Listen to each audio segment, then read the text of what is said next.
Hello and welcome. My name is Joe Guinan. I'm president of the Democracy Collaborative. We're a think, do, change organization working to promote community wealth building and build the next system of political economy here in the United States and around the world. Delighted to be joining you all from Washington, D.C. for this second Next System Convergence ahead of the Next System teach-ins in November. Our session today is on community wealth, university action, and municipal power. And we have three great panelists to discuss these themes who I'm going to introduce to you serially in just a moment. But first, I just want to set the scene a little, if I may. So at the Democracy Collaborative, we're certainly supporters of the idea of uni-muni-community partnerships, as Ben Manski has been calling them, which fit squarely within the framework for us of community wealth building as an approach based on anchor institution strategies for bottom-up local economic system change and transformation. And for those of you who don't know the community wealth building model, CWB was developed back in 2005 as a strategy for democratizing the economy. It was really the vision behind the implementation of the Cleveland model with the evergreen cooperatives in Ohio. It was the inspiration for the Preston model in the northwest of England. And it's now being advanced into legislation in Scotland with activity elsewhere around the world as far afield as South Korea, Australia, Poland, France, Ireland, and of course efforts across the United States from St. Louis and Chicago to Seattle and Denver, and also here in the Washington, D.C., Maryland, Virginia region, where Fairfax County, Prince George's County, the District of Columbia, and others are engaging with community wealth building. And community wealth building is really an economic development model that transforms local economies based on communities having direct ownership and control of their assets. It really takes the progressive elements that we've been hearing about already today, elements like community land trusts, worker cooperatives, public banking, and more, what we at TDC call the democratic economy, and really supercharges their power, systemically connecting and scaling them so that we can go about the work of changing people's lives and the economic future of our communities. And community wealth building is able to do this because it works in coordination with local governments, economic development teams, anchor institutions, which are large place-based institutions like universities, hospital systems, local government, that by their very nature are unlike footloose corporations because they are tied to their localities. And it adds in work with community leaders and organizations really to help adapt this model to the needs and contexts of any particular given place. And the idea is that local governments and place-based anchor institutions should lead with things like their own procurement practices that relocalize economic activity, build local multipliers, and end financial leakage and extraction. So that's the theory. What we're here to talk about today is the practice, because really we now need to interrogate some of the limitations and the next stage possibilities of where we are today with community wealth building and kindred associated strategies. First of all, it's worth saying that the anchor institution model itself, while it's pregnant with possibility, is as yet to a large extent unrealized, and that we also have to do some differentiation among and between different types of anchor institutions in terms of the similarities that they have, but also their differences regarding their own rootedness and potential susceptibility to democratic influence and control. They're very different types of things. One is local government, right? On the one hand, a vastly underutilized sector and vector of change for local economies, but also one with many of the usual problems and limitations of the political system in terms of elite capture, bureaucratic inertia, also the fiscal squeeze, which is making systemic transformation strategies more and more difficult to pursue.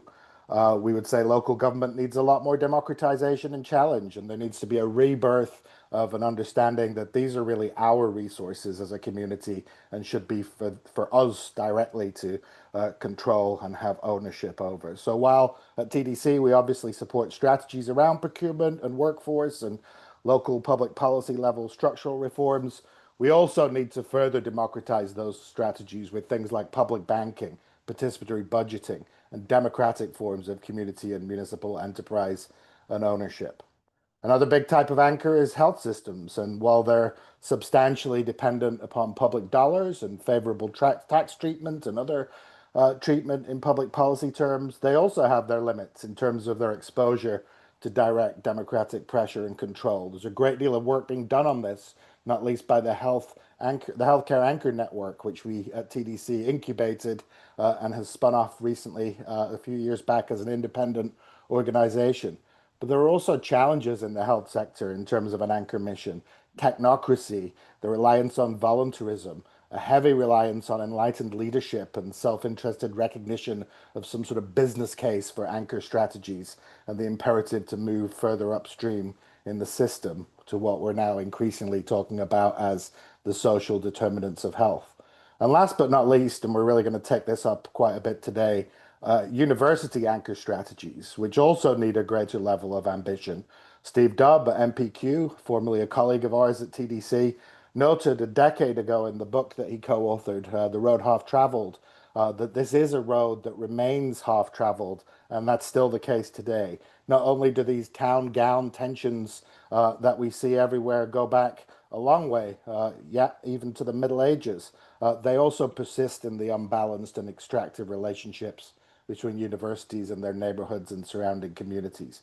And the neoliberalization of the university and the current right-wing assault on academic freedom and campus speech are further challenges. So there's a far wider conception of anchors that we need to be reaching for when we start to situate this conversation within the idea of a next system and the next system role of the university. And we can point to prefigurations of where we might want to go in such ideas as the Wisconsin idea, or the history of the land grant system, or the role of historically black colleges and universities, and much more. So this uni-muni-community vision, as it's beginning to be developed, really does align with and substantially contain some of the ideas that we at TDC have been working with, in particular what Gar Alpovitz, our co-founder, called the mosaic, which was the notion of bringing together in one place not just a collection of democratic economy projects and initiatives, but a knitting together of them all in a unified strategy for economic and social transformation at the municipal and regional level. And that begins to achieve some of the ambition of what we can deservedly begin to call a next system vision. So imagine not just a land trust or a public bank or a network of co-ops or new community-owned digital infrastructure or participatory budgeting projects or new forms of guaranteed income, but all of them in their best-in-class versions being brought together in one place as a powerful demonstration of what we not only know works in theory, but is already being put into practice in communities and neighborhoods and workplaces and social spaces all across the United States and around the world.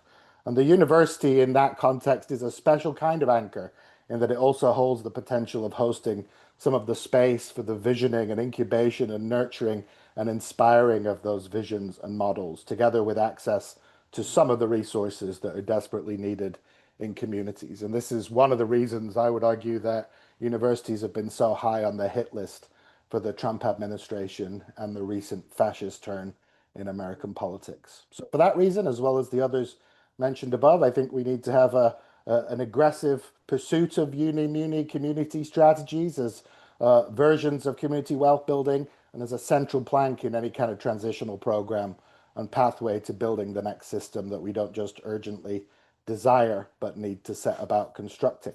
So with that, we're going to turn to the three panelists in sequence now for the conversation and then have a discussion among them and with all of you.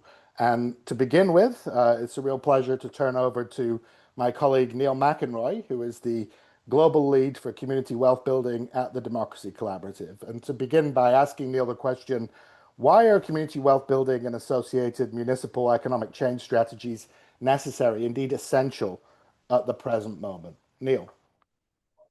Thanks, Joe, and thanks for the invite. It's delighted to be here, and it's lovely to have the opportunity to stand back and speak with you all today and get away from the practice that I'm embedded in every day across the globe and in the USA. So thanks very much for this. And it's important, I think, just to answer the question directly, Joe, is to stand back a little bit and think about the context we're in, because the context creates the necessity for community wealth building. And in that, it's clear that we're living through a profound and layered crisis: economic, ecological, social, and political.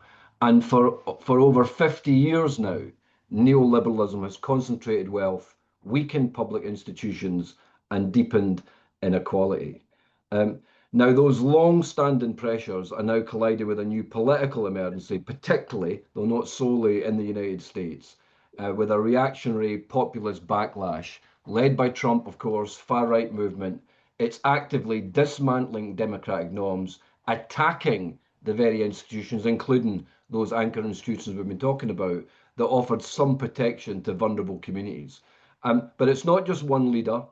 It's a broader authoritarian turn marked by an erosion of administrative oversight, the rise of corporate plutocracy, destruction of what remains of the post-war social contract. And this moment we're in, folks, demands more resistance. It demands systemic alternatives.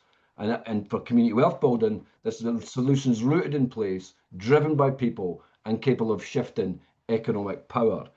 And community wealth building, I would argue, it's not a luxury, it's not a policy add-on, it's a municipal level strategy for economic system change. It starts today, and it is starting today all around us, and where people live. It builds economic control from the ground up. It offers a practical, place-based response to the failures of neoliberalism and centrist social democracy. Now, let's just bear with me. I want to dig in a little bit more about the failings of the old, if you like, the failings of the dying old. Um, After World War II, the United States entered what you could call the period I of think this is great. I love how you shifted it from being about.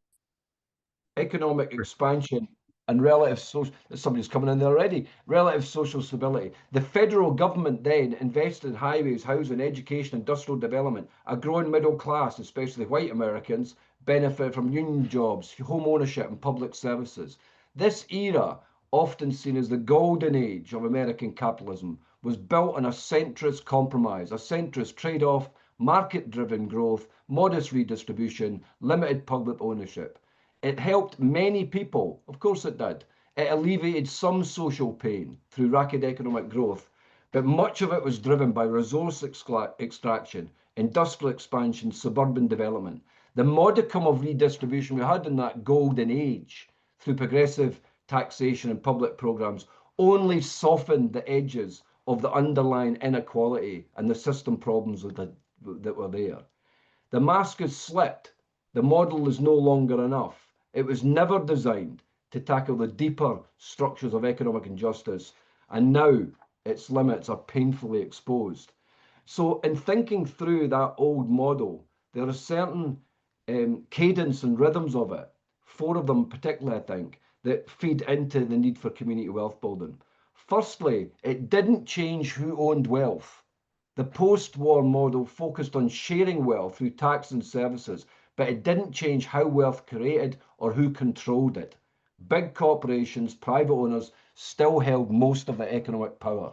Communities, workers, local institutions were left out of the picture. Secondly, it was top down. Economic decisions were made by federal agencies, corporate leaders, and elite institutions. Communities, especially those affected most by poverty, racism, and disinvestment, had little say in shaping their local economies. And thirdly, it relied on endless growth, which has driven the climate catastrophe. The idea was simple then. If the economy grows, everyone benefits. Growth was seen as a cure for social pain, lifting wages, expanding home ownership, funding public services. And for a little time, it worked, at least for some. But that logic came at a cost, a huge cost. Economic growth in USA was built on massive resource extraction, um, and the global supply chains that were imbued within it externalized environmental harm across the world. The model treated nature as infinite and disposable. And today we're living in the consequence of that climate catastrophe, ecologic collapse, and extreme weather hitting the marginalized communities the most. The same communities that were denied wealth in the golden age of American capitalism are now in the front lines of climate disaster. That's the third thing. The fourth thing, it was easy to undo. because it didn't challenge the power of big corporations or financial markets. The post-war model was vulnerable. In the 1980s, neoliberalism swept in, privatizing public assets, cutting services, deregulating markets, and weakening unions.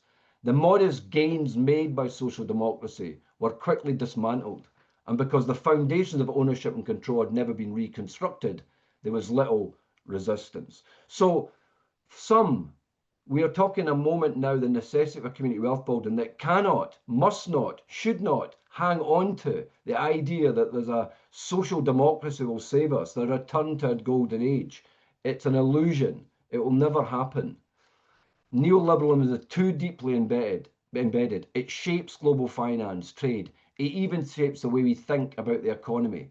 Centrist policies can't tackle structural injustice like racial wealth gap, climate breakdown, or economic exclusion because they don't change who owns and controls wealth.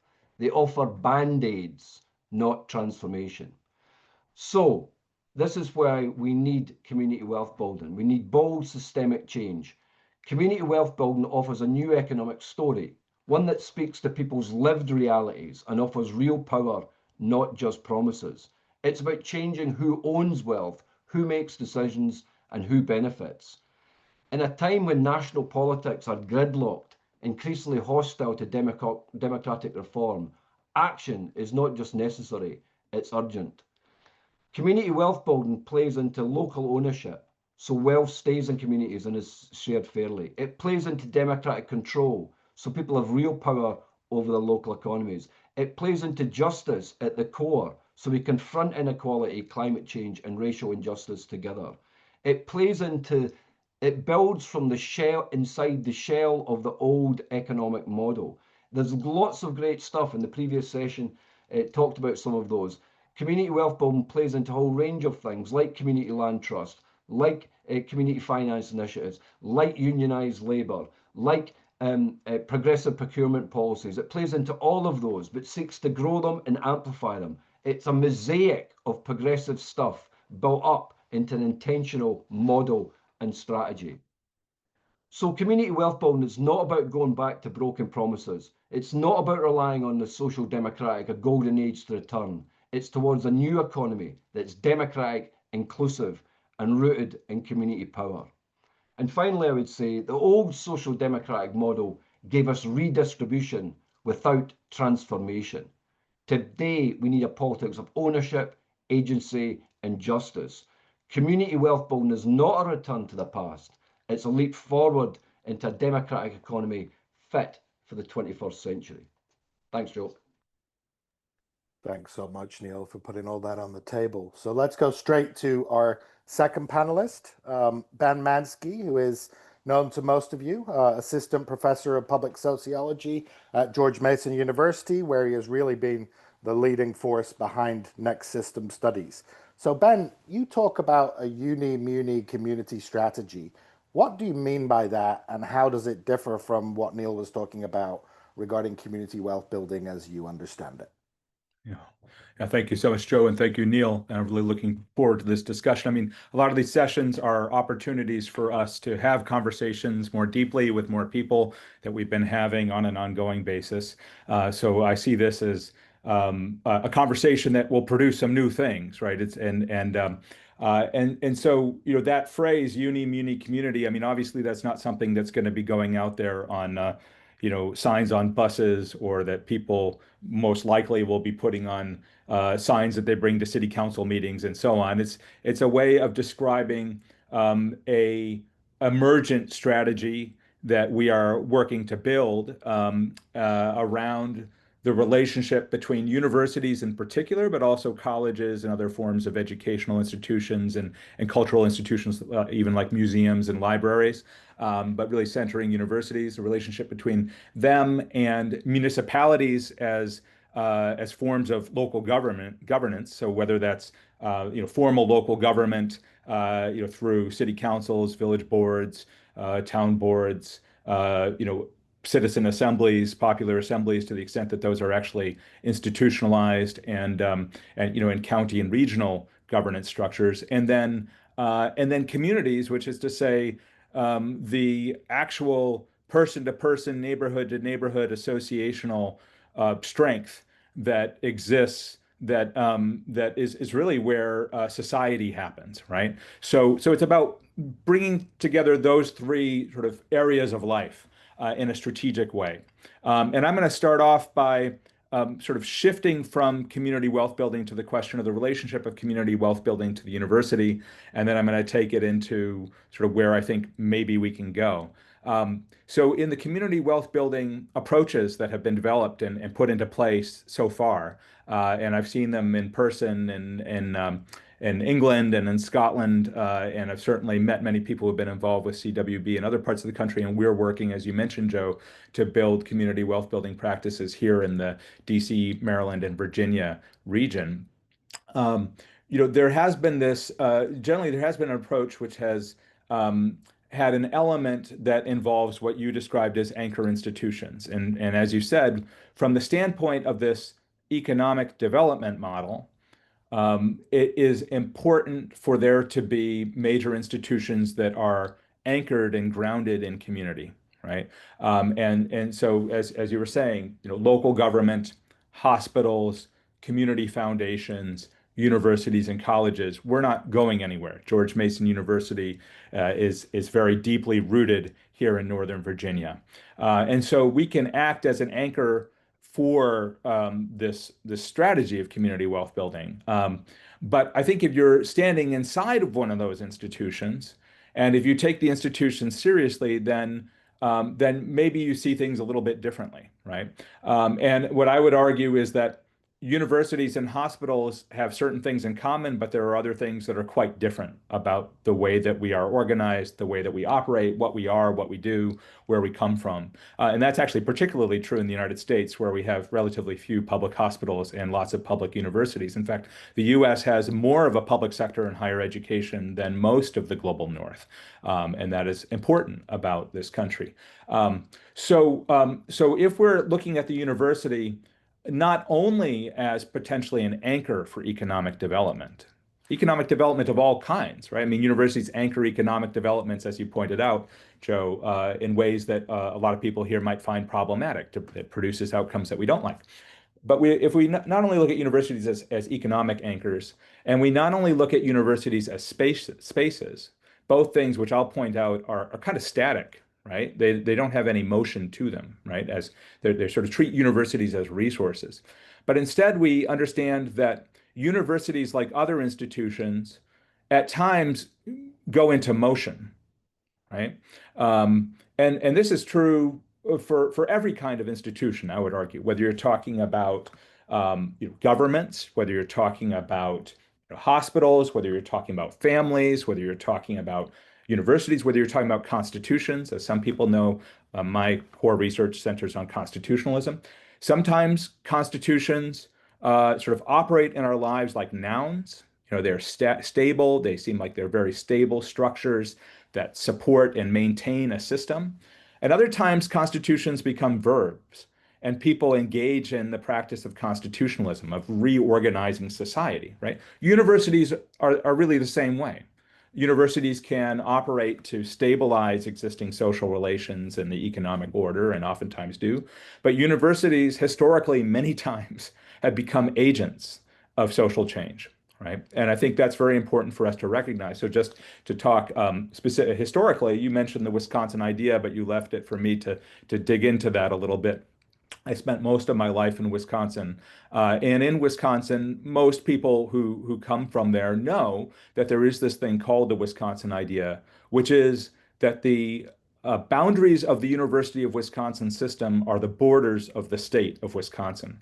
And that is actually written into state law. It's in statute. And it's been attacked numerous times, and it has been defended, and it's still in state statute in Wisconsin. And what it has meant historically at times is that the University of Wisconsin took the side of ordinary people in a very real way.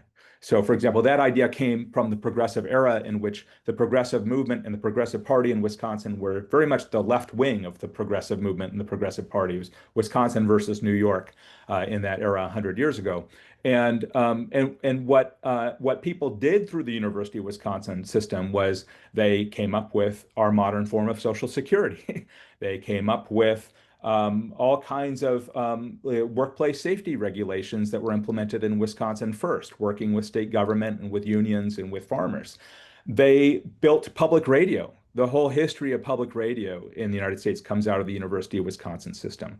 The university has been involved in the daily lives of working people in a very intimate and important way. So that is a way to think about a university as an agent for social reconstruction, an agent for democracy.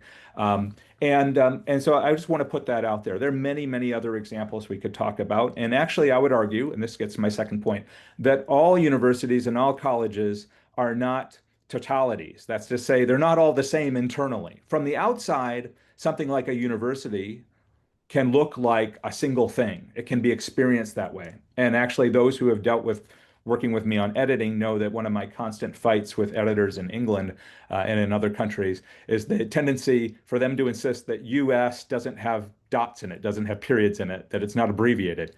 The United States is not a unitary state, and thank God, because if we were, everything would be over right now, right? There are those who are trying to make the United States into a unitary state, but we are actually contested terrain and by design. Universities similarly are contested terrain. They are extremely diverse. They're quite big. There are 55,000 people who make George Mason University their home for much of their lives, right? 41,000 plus many, many other people who are employed or who have direct relationships with us. So we are also communities in that sense. We are communities that are highly organized, but we are communities just like other communities.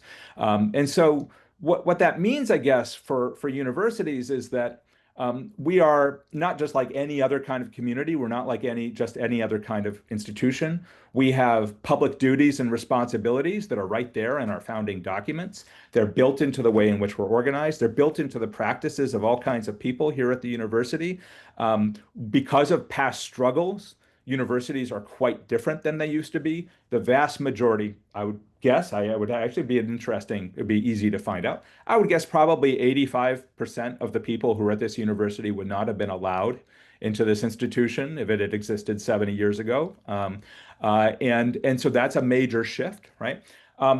So I guess where I'm going with this is simply to say that there's all kinds of struggle within universities about who we serve and what we do, who we mobilize resources for, what kind of research we do, who gets in.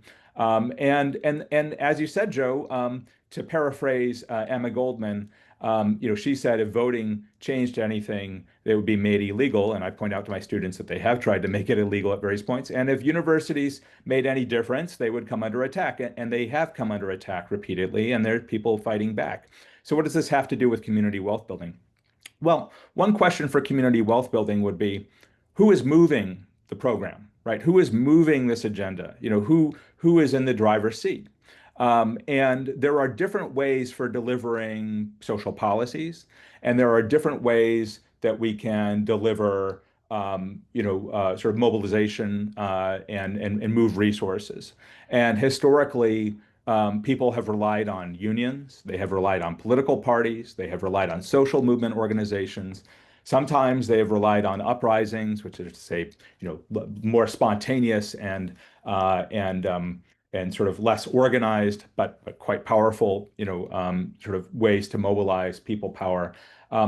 And I would say that we need to take universities seriously as a way in which people have mobilized social change. That instead of treating universities simply as anchors, that universities can and actually already are in many places playing important roles in driving economic development that is democratizing and oriented towards justice and sustainability.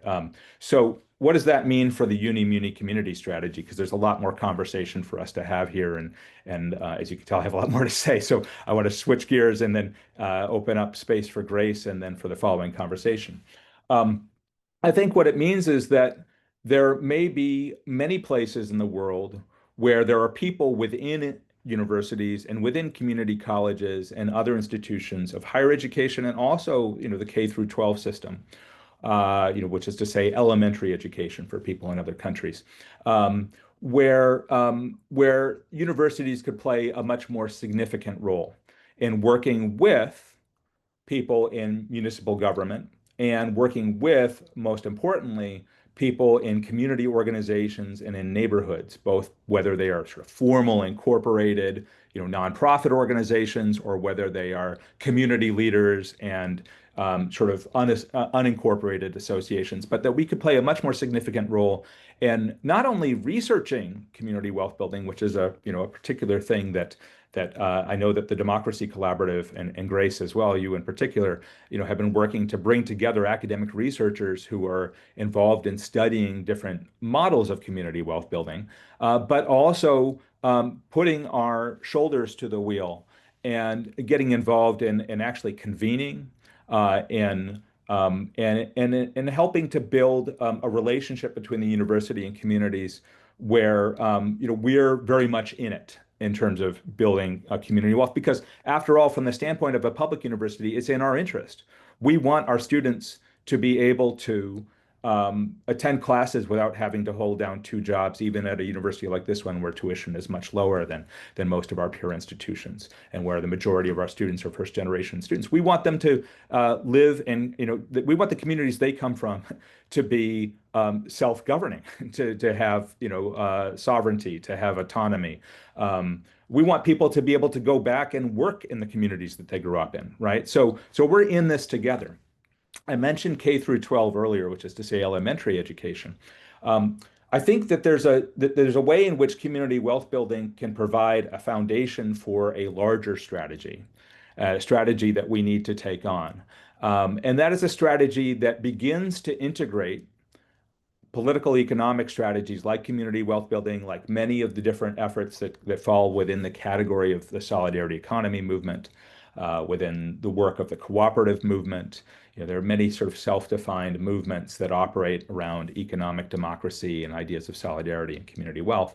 To integrate those different approaches with more overtly political efforts that go under the name sometimes of various forms of municipalism, which is to say, for me, municipalism is about strengthening the capacity of our local governance and also formal local governments to do more for us at the local level, right? So strengthening the local, but also democratizing it, building out the ways in which the people themselves at the local level own and operate our local governments, which also, I would argue, then strengthens those local governments.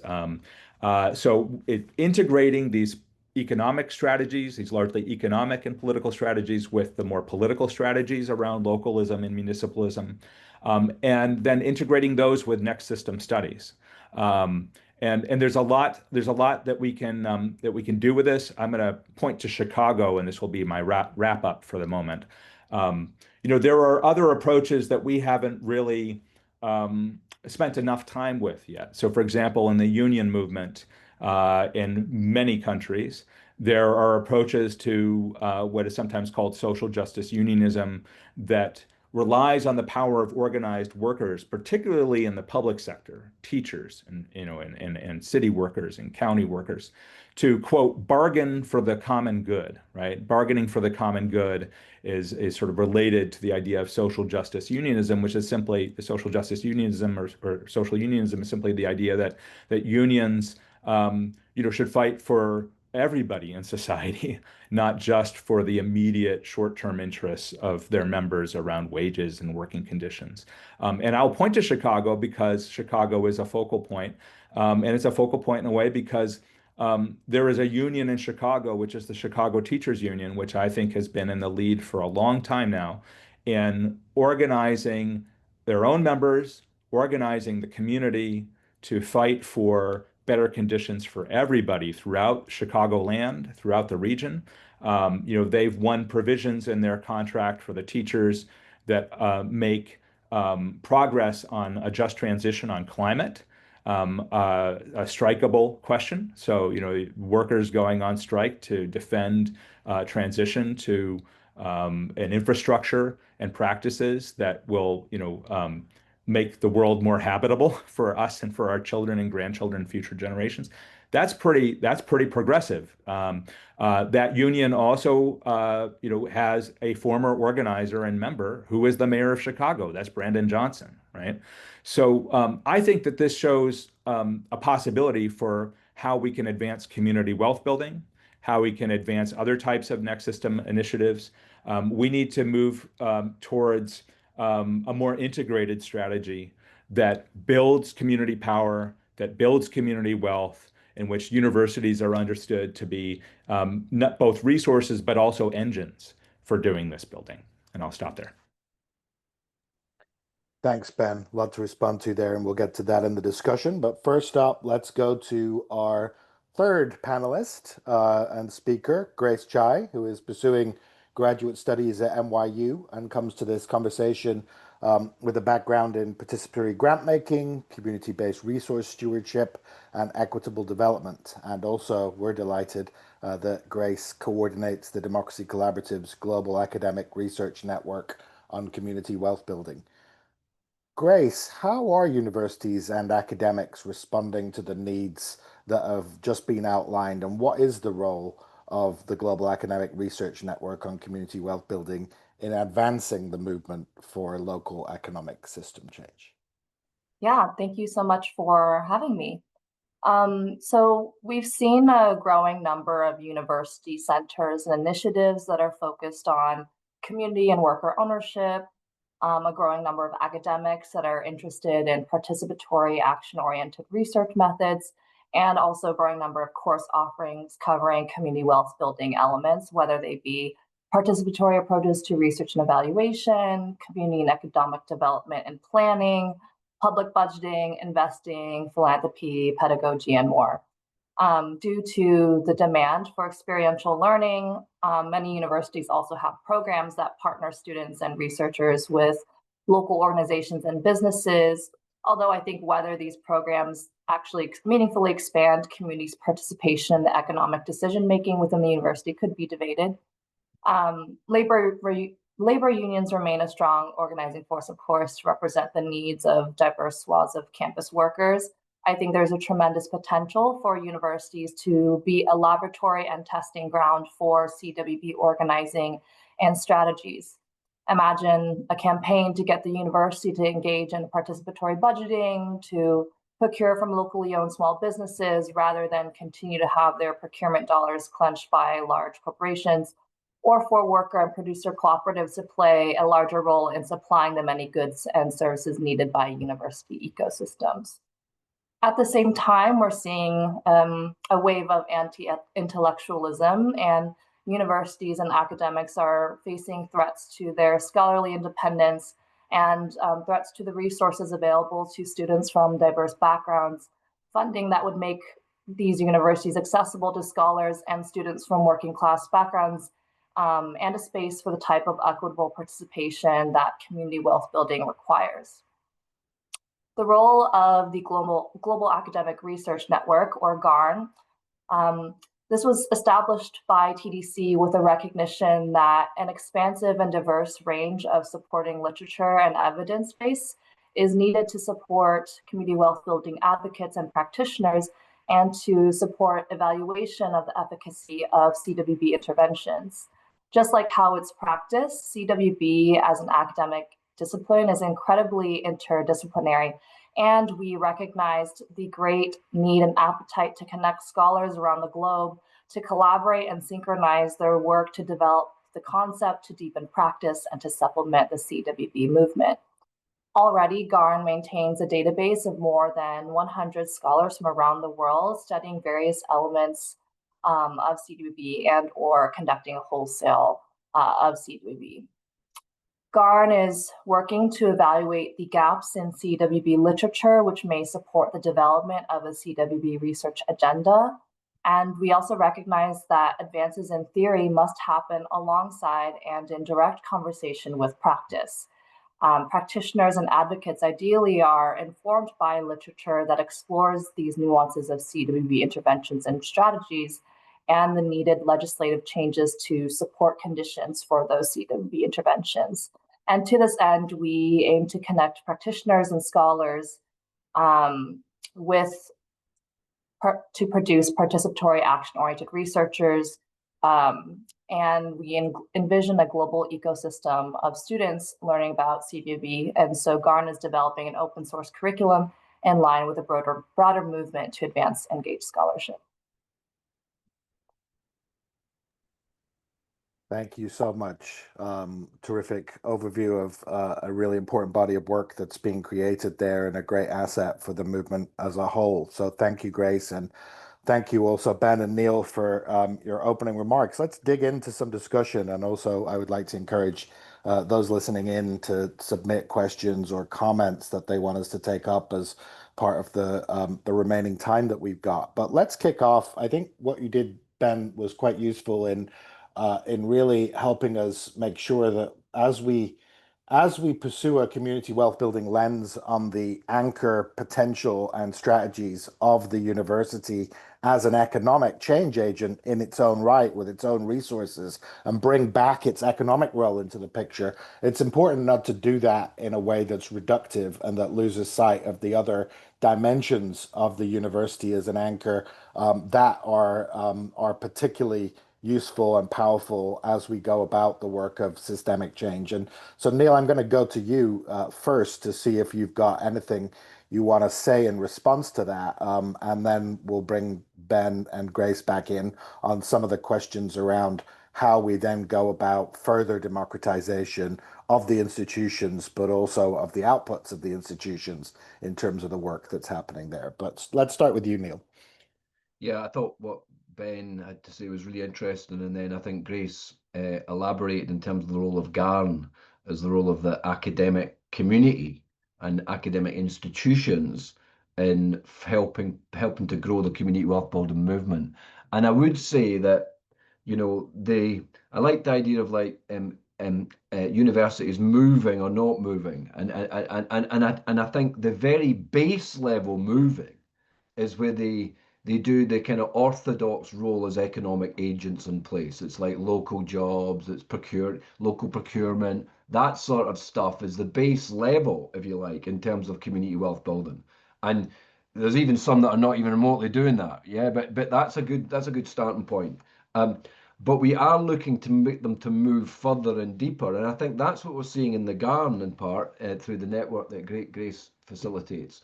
And in some other areas where you're seeing the university and university staff and the university community playing a much deeper role, understanding not just the role as economic agents, but actually have a political cultural mission to address some of the injustices within their purview or in their area.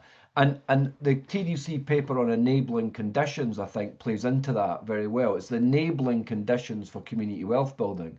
This is talking about a range of facets and behaviours of a range of people, institutions, and in terms of the place to actually start to animate and develop a much deeper approach to community wealth building, a much whole system approach to community wealth building, to galvanise many more actors and players within the community wealth building movement.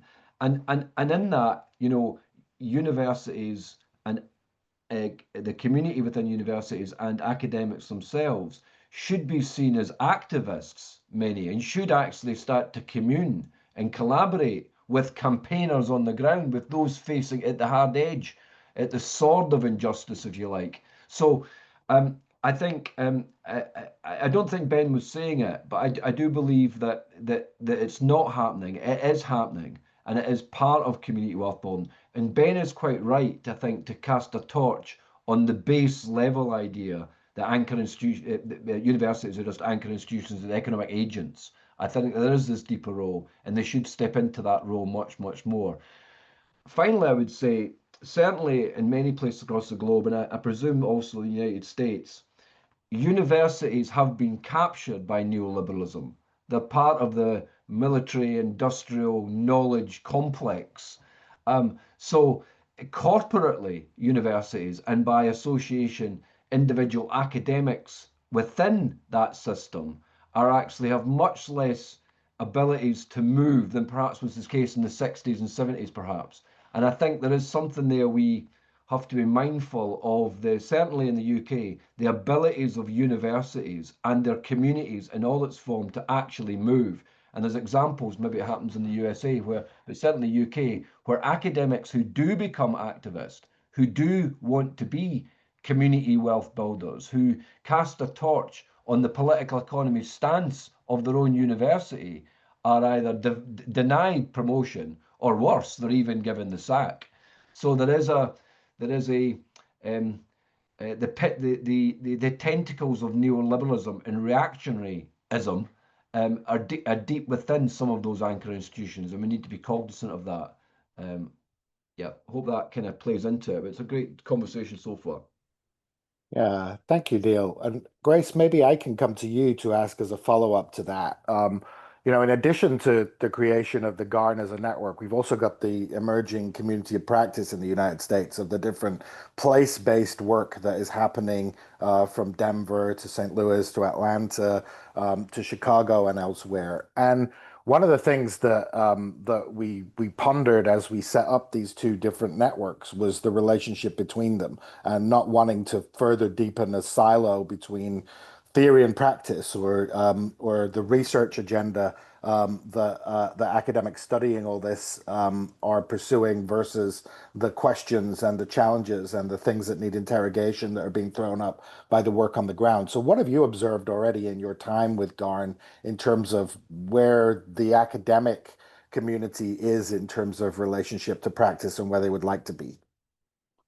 Oh, absolutely. I mean, by and large, there is a huge appetite to connect with practitioners and have their research be informed by and in conversation with practice, and to really ensure that their research is actually useful to those who are advancing CWB strategies on the ground. And also recognizing that these strategies are all incredibly specific to the local context that the practitioners are working within. On the practitioner side, I have seen an interest, but also among our network facilitators, we're considering that there is a possibility that a dynamic between a researcher and a practitioner could feel rather extractive. And so we're definitely wanting to be very protective and to set guardrails so that way that experience is meaningful for both the practitioner and for the researcher. The practitioners, they are experiencing challenges and they're moving things on the ground right here, right now. And so they, in order to offer support, we do need to be cognizant of those particular pressures and timelines and conditions that our practitioners are operating within, which often do not exactly reflect the same conditions that our academics are working within. Sometimes, timelines for producing research and to respond to conditions on the ground may not always be aligned. So we are actively working through ways to create the conditions for that connection to happen and be mutually beneficial and meaningful. But 100%, there is a huge appetite to connect those silos, with all of those considerations also have kept in mind. So we like to say about community wealth building that the old joke holds that that it works in practice, and now we've got to make it work in theory. And we say that because very much the experience to date has been in this area, as I think in areas of the solidarity economy and elsewhere, that really this is practice driven, and that theory in some ways needs to catch up with an extraordinary amount of experimentation and work that's already there. But if I'm hearing you correctly, Ben, there's also a role for leadership from theory, and leadership from not theory per se, but the role of the academy and the role of that space in the university as anchor, contributing substantively to strategy and to the directions that we need to go in. And so maybe I can ask you to say a few more words about next system studies and how you think that relates to this agenda and what you're trying to do with next system studies. Yeah, absolutely. Thank you. And if I don't bring us back to the question of sort of the struggle over the university and and who builds them and who runs them and at what times, then make sure I do. And I saw the question that came in the chat as well that runs along those lines is what's the role of next system studies and what can it play in respect to those who are ousted in academia or who don't advance and so on. So we should definitely take that on.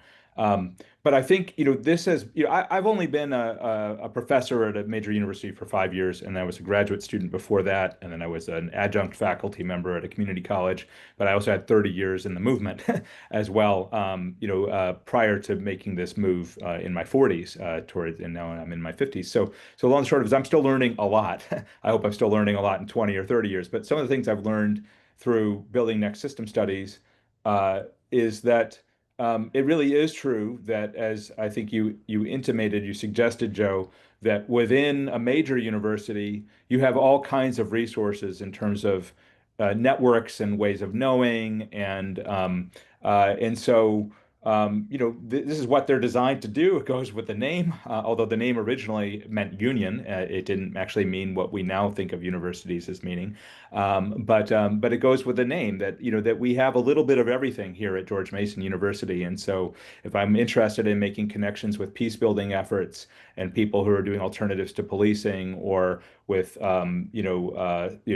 design of alternative energy systems and work with engineers, they are here, right? And there's incredible capacity for us to make connections and bring in expertise.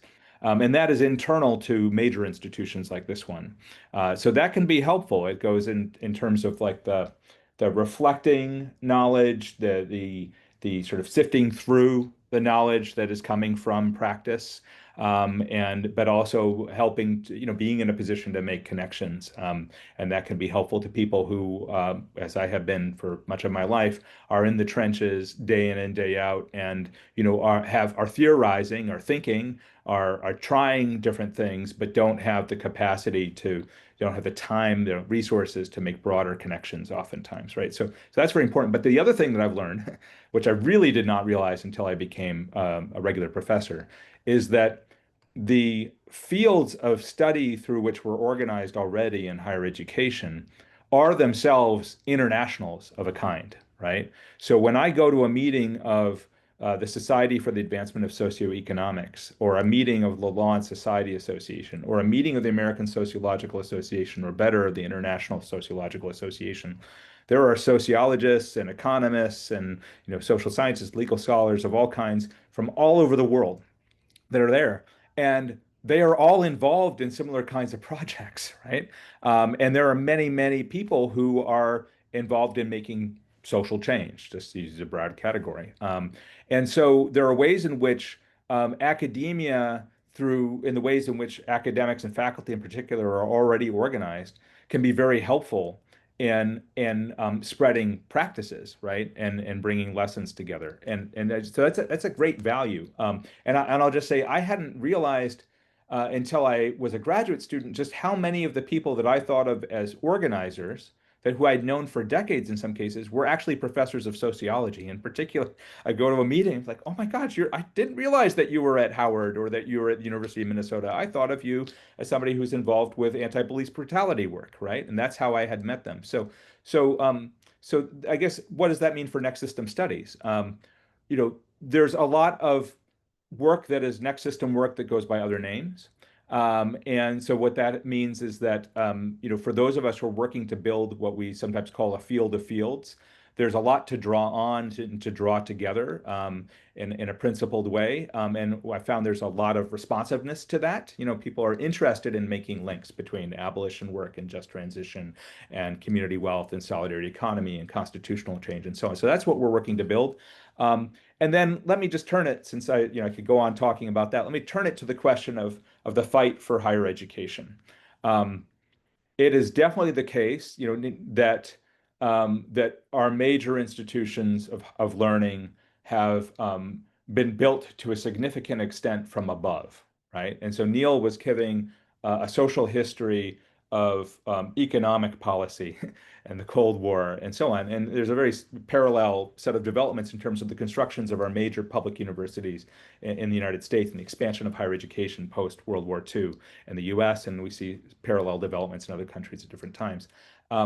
And so yes, the military industrial complex, the ruling class, and the various sections of the ruling class had an agenda for higher education, but there always was a demand for public education as well, right? I mean, public education in the United States also comes from movements from below. It's a demand of the labor movement going back to the working men's parties of the 1820s, and various strikes and mobilization.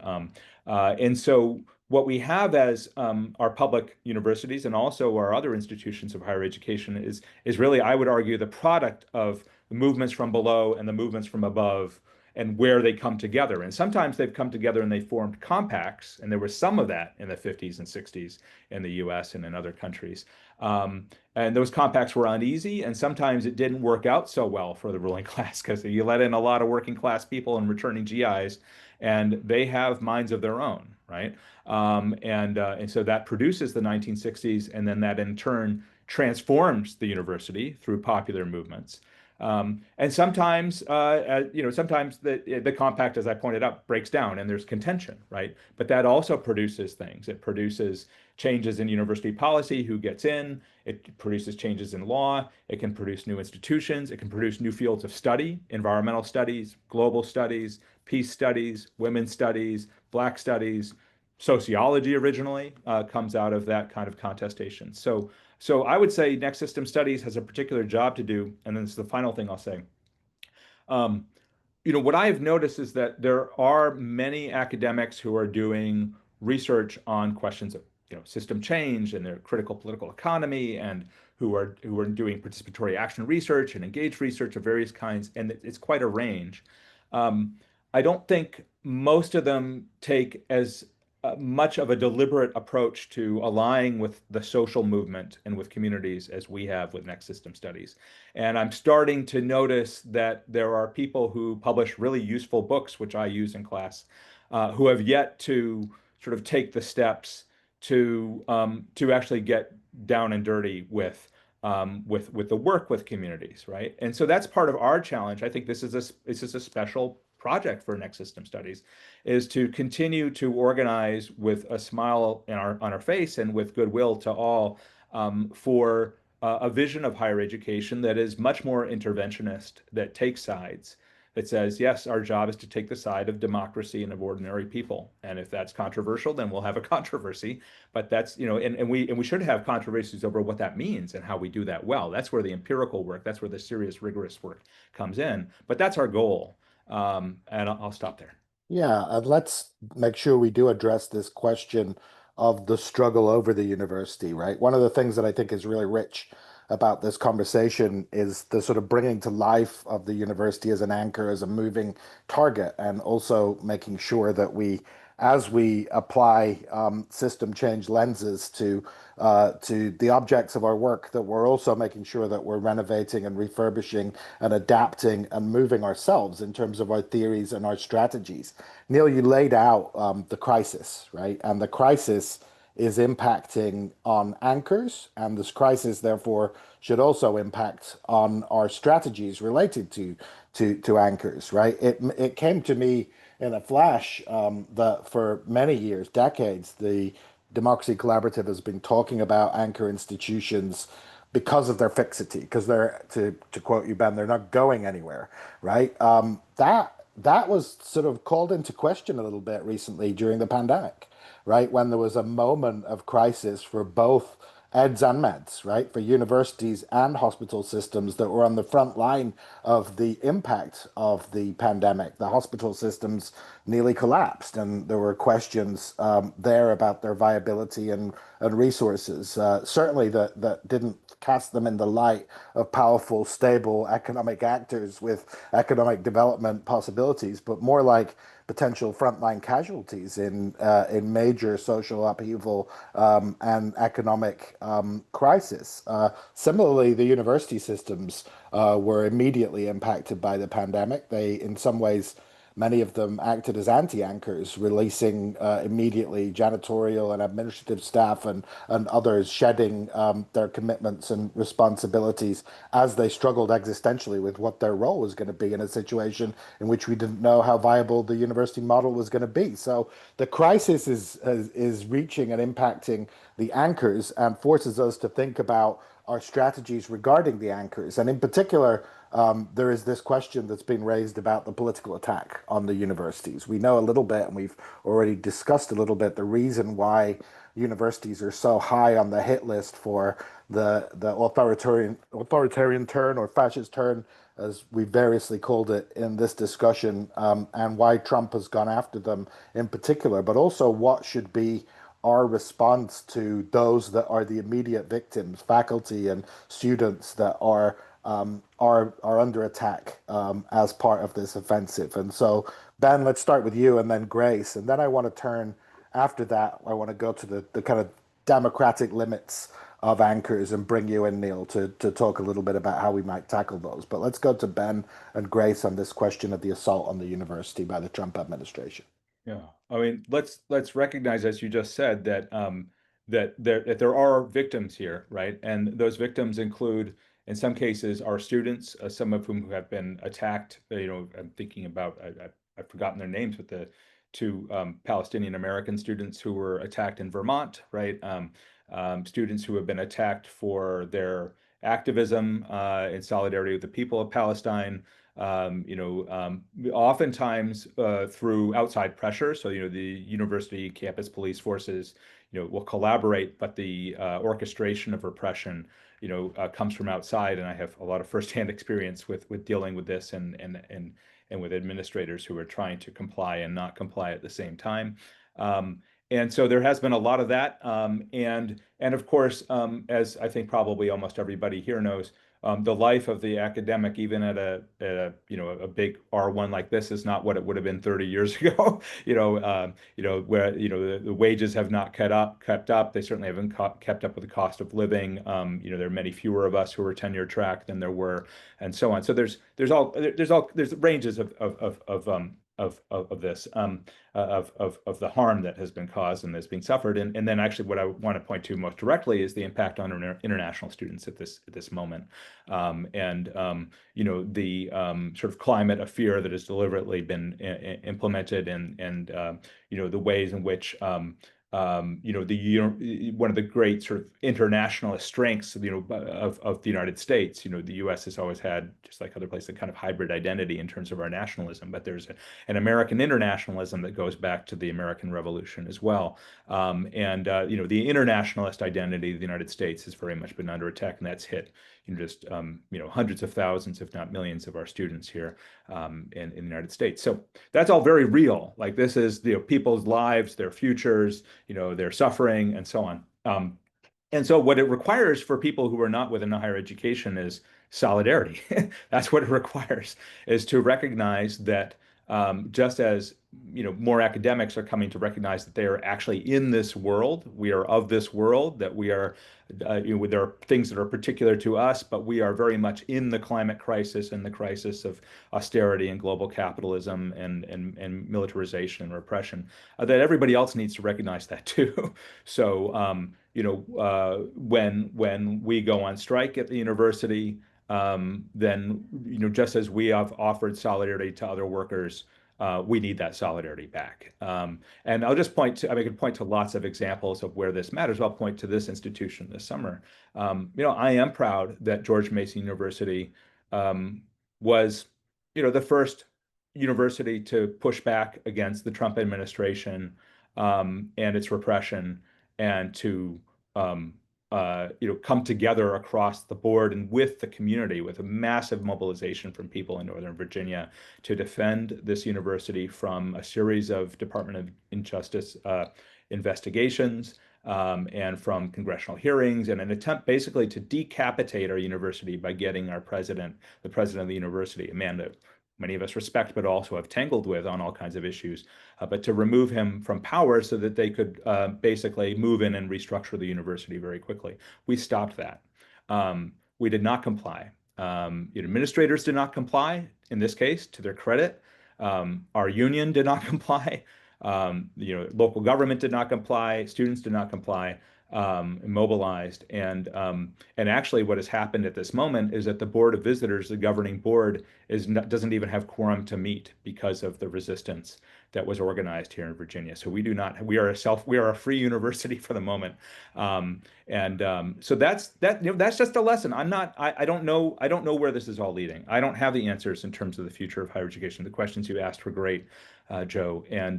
But one thing I do know from that case and from a lot of experience, and also from my scholarship as a social movement scholar, which is really what I'm trained in as a sociologist, is that people who don't stand up for themselves and who don't get solidarity are disadvantaged. And when people do stand up, that's when you see success in many cases. Thanks for that, Ben. We should be painting you are now entering free GMU on a gable end at George Mason. So a salute to you and all your colleagues for what I think has been a really important pushback and a blunting of the offensive that has been taking place against universities. Grace, you're in a university setting, aware of the vulnerabilities of that. Want to invite you to say anything that you're comfortable saying or want to say about this attack on universities and how it's playing out from your vantage point. Yeah, I mean, I think that when we look at retaliation by universities against organizers, it really makes clear the power dynamic at play, right? And so our organizing strategy must be very explicitly informed and by those power dynamics. When I think about how to respond, what comes to mind is organizing tactics that have been used by unions and many other grassroots movements to take and plan for taking calculated risks and how to mitigate those risks, right? So I'm thinking about strike funds. When Ben was mentioning students who were organizing for Palestinian liberation, if those students were prevented from graduating, the mass calls to connect those students with jobs, right? Like I'm thinking about the rich history of mutual aid, and that can help support our folks who are taking these risks to advance these strategies on a university level and claim space in universities. It also makes clear that our movement and our audience base must extend beyond the university for if and when the university retaliates, right? And so our narrative and communication strategy plays a huge role there as well. Thank you. Neil, let me bring you in. We were just talking about power dynamics and thinking about power as it operates within the anchor institution and the context of the anchor institution, and what some of the shortcomings and limits and potential difficulties and obstacles there are to anchor institution strategies, and how we might overcome them and, in a sense, work towards more democratic anchors. This is a great conversation here all round, and I think it's worth saying, to answer that question firstly, is that anchors are not the only tactic for community wealth building. They are one institutional community, but they're not the only one. It can come from different spaces, but they're an important one. And I think the role of anchors, be it colleges, universities, local government, health institutions, there is a plural set of anchors. They've all got different cadence, a different rhythm, a different sense to which they're democratized, a different sense they've got actors within them who are passionate progressives, who are agitating inside the system, and some are more passive. They've all got a different blend. And I think for community wealth building strategies, when we look at anchors, we need to understand what we got in front of us here. Is it a George Mason? Or is it another even more reactionary type of institution? These are important things. So community wealth building is place-based, it's context-bound, it needs to be bespoke, and it needs to understand what's in front of us. Yeah. So the nature of those institutions are really important. And I'm intrigued by, in terms of how we work with anchors, where is it landing? Where is the idea of community wealth building landing in those institutions? Corporately, with fantastic academic staff like Ben? Is it landing? Where is it landing? What are the behaviors inside that institution that allow it to be mobilized or otherwise? Yeah. And where can it mobilize its action? And in that, clearly a rule of thumb, the more democratic those institutions are in terms of their own internal governance, in terms of where they allow um, uh, freedom of academics and students to be and say whatever they wish, the extent to which they've formalized that democracy into structures and processes inside the institutions are fundamentally important. But in the absence of that, then the dominant hegemonic position of many of anchors within the context I outlined earlier, that's within the military industrial knowledge complex, the neoliberalism. So the rule of thumb is we need to democratize we need to democratize as much as we can these institutions, and we need people like Ben and others inside these institutions that are arguing for more and more um, uh, uh, a sense that the institution corporately is not decided by the few, but it's decided by the whole university community. And I think that we should trust democracy to actually be able to be democratic institutions like universities, if they went to the nth degree, would actually create better decisions, which would be more pro-social, pro-planet, um, pro again injustice. And so, and I know from practice point of view, that in different places across the world where there is anchors, including universities, who have got active academics, an active community which are informing the behaviours of its corporate structures and processes, then they are better players within the community wealth building game.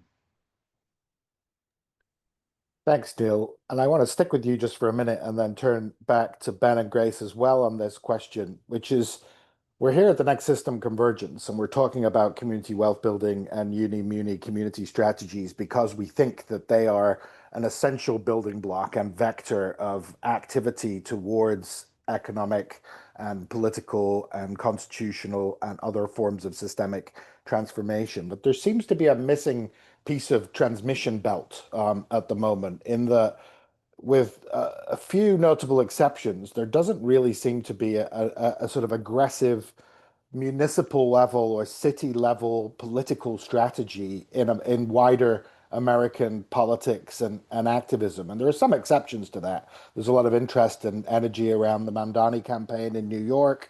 There's some elements of that about new economic institutions, publicly owned grocery stores to address the cost of living, etc. But it's not exactly what I would call a fully baked municipalist strategy for economic transformation, however exciting and positive it looks. And so why is there this sort of deficit of municipal or city level strategies and a clear progressive system change agenda for transformation in American cities at the moment, in your view, Neil? And then we'll go to Ben and Grace on this. There's I've thought of this before actually. There's three thoughts on this, and I don't know which one, whether they all strike true or which one's more important. But one, of course, is you could say that the hegemonic nature of American neoliberalism means that the ability of municipalities in the USA to actually flex is less. There's less possibilities there is in perhaps of Europe or other parts of the world. That's the first thing. It's just that the actual omnipotence of neoliberalism in terms of the democracy and also the cadence of the economic strategies are fully incorporated within neoliberalism. The second thing I would say is that, but there's a one potential reason, probably all play into each other. The second one is that I do believe the American cities, municipalities, there tends to be, the bigger ones particularly, there's a plurality, there's a complexity, there's a many eddies and currents. There is not a homogeneity. There's a heterogeneity, which in a sense is strength, but also it creates a splintering of different, even in the progressives, there's splintering of what should be the line of attack, what strategy we're going to deploy. So there is a splintering and a plurality that doesn't create a concerted push. And the third thing, which is probably more hopeful, is that we're early doors, I think, in some of this. I think if you look, say, at St. Louis and the activism of We Power there, building a community wealth building playbook, building alliances, building solidarity, building across many different institutions and agencies and communities across St. Louis, and starting to make that into a political project, a democratic project in a formal sense, in terms of candidates for government, local St. Louis Council. So it's coming from an activism, but it's starting to imbue and hopefully infect into the anchor institutions, but also into formal representative democracy. So it might just be early doors. So I think there's three things that come to mind. One, the hegemony. Second, the splintering that is a feature of certainly larger US cities. And thirdly, it's early days and it's just more work needed. Just work. Yeah. Grace, your view on this lack of a clear progressive strategy for American cities? Yeah, I mean, building off of what Neil mentioned, I think there's a battle for what it means to be progressive, what it means, and not all current or potential electeds would even enthusiastically identify as progressive, right?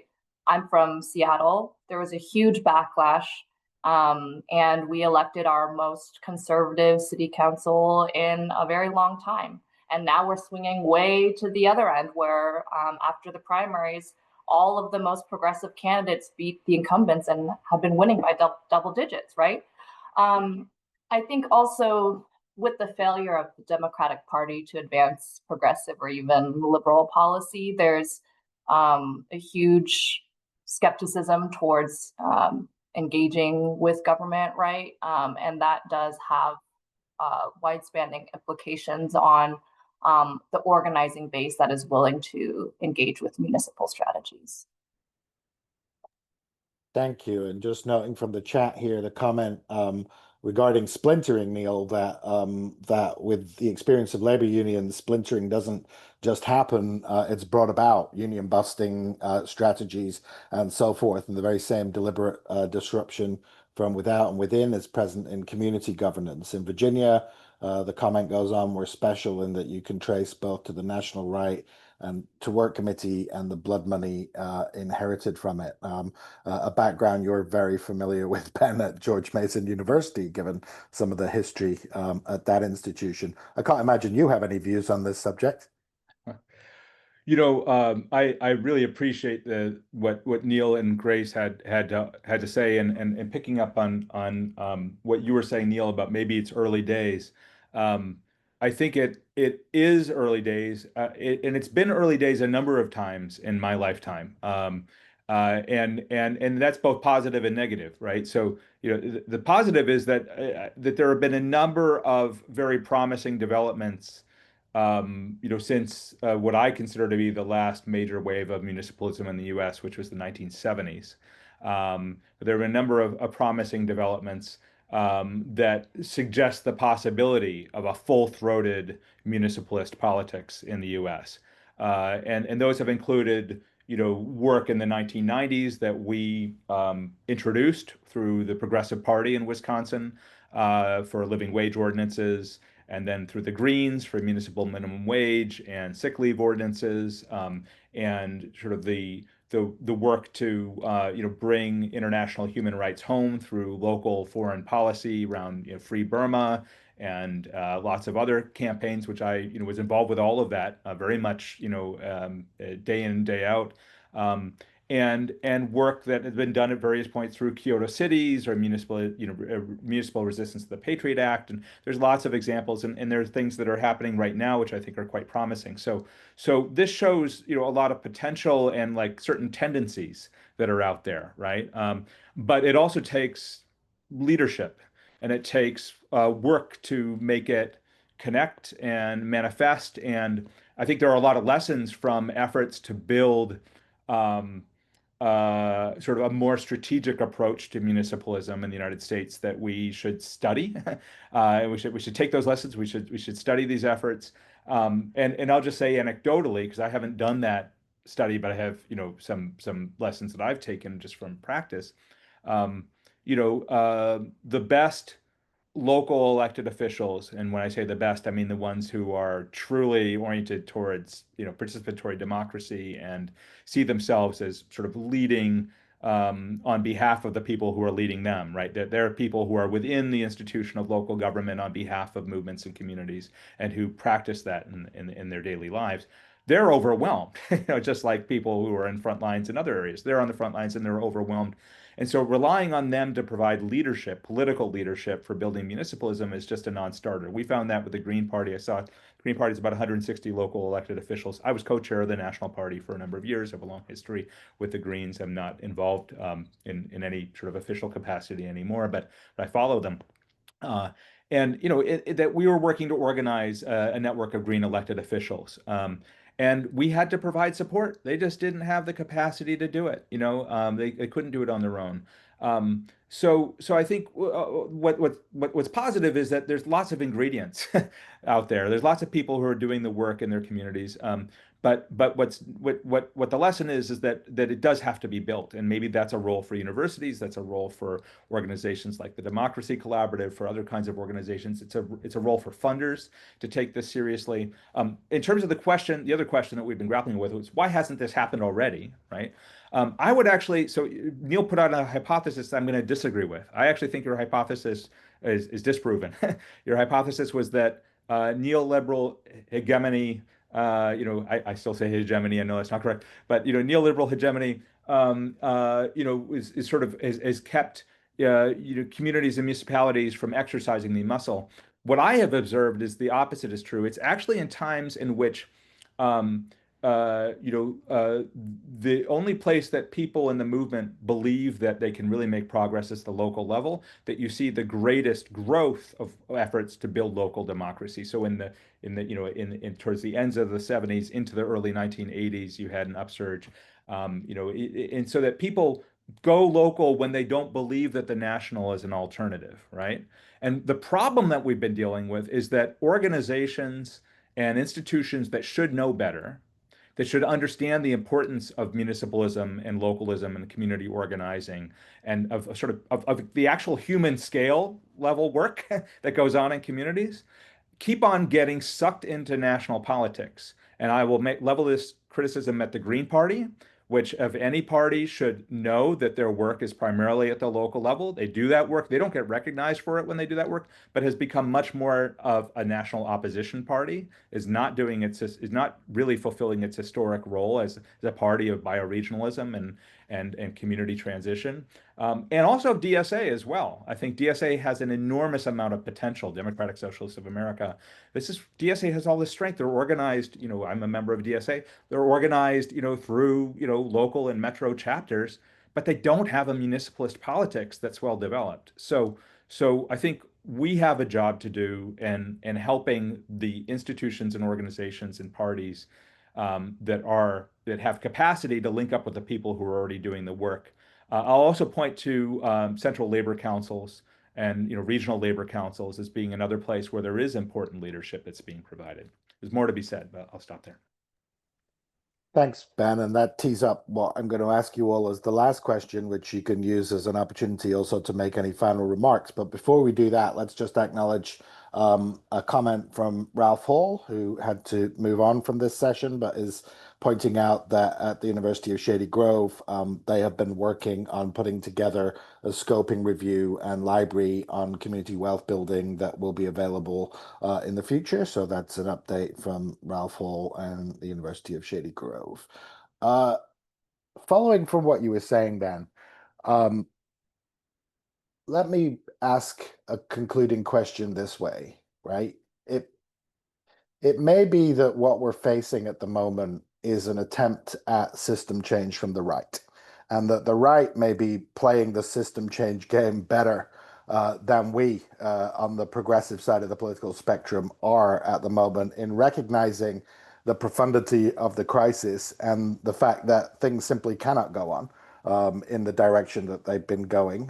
All the things Neil was saying at the outset of his remarks about what we're facing, and that given the limits of what they've got in their toolbox, they're setting out on a pretty substantial political and economic program to dismantle sources of opposing power, to make the best of the crisis of the system that they themselves have done so much to create over the past 40 years and indeed hundreds of years. And what I mean by this is, for example, we're seeing this extraordinary assault on the administrative state by the Trump administration. It's been described in one book as a form of ungoverning, right? Of a form of dismantling of the possibility of having even public policy responses. And we're seeing this go deep into things like data, where there may be massive destruction done to data collection by the federal government and all the dependencies upon that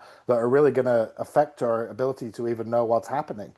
This goes all the way to the climate change satellites and the kind of ostrich approach to climate change, which is let's not have any data on what's happening with climate. Let's not even know what's happening with the labor market and the jobs market, as we saw recently with the upheavals at the Bureau of Labor Statistics, and on and on and on across all sorts of dimensions of what we've grown used to as the administrative state in this country. But there's also there's a trap and a danger for those of us who are opposed to the direction, the fascist turn, the authoritarian turn, which is a danger of getting locked into a defense of the previous status quo, the status quo ante, which was not delivering for many people. The administrative state was not seen by many Americans as working in their favor. And so we're going to have to navigate this terrain. But without being an accelerationist, I wonder if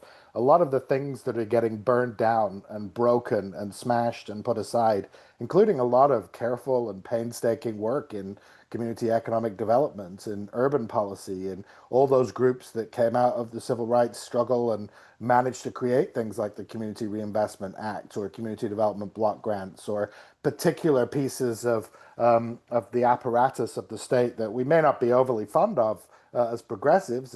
We don't maybe see it as transformative, but there's a world of pain that's going to be tied up with the dismantling of that. And so I guess my last question to you all is, what do you think we're facing in terms of this attempt of system change from the right, and what opportunities does the kind of clearing away of some of that model that you were talking about, Neil, that really pose now for us if we're going to take seriously this decade as really being a decade in which we are going to bring about the elements that are going to lead to fundamental political, economic, systemic change? And I'm going to go Ben, Grace, and then give Neil the last word. Ben, and you're on Notice mute. that Neil unmuted, and I'd like if he's up for it, I'd like to hear from him first.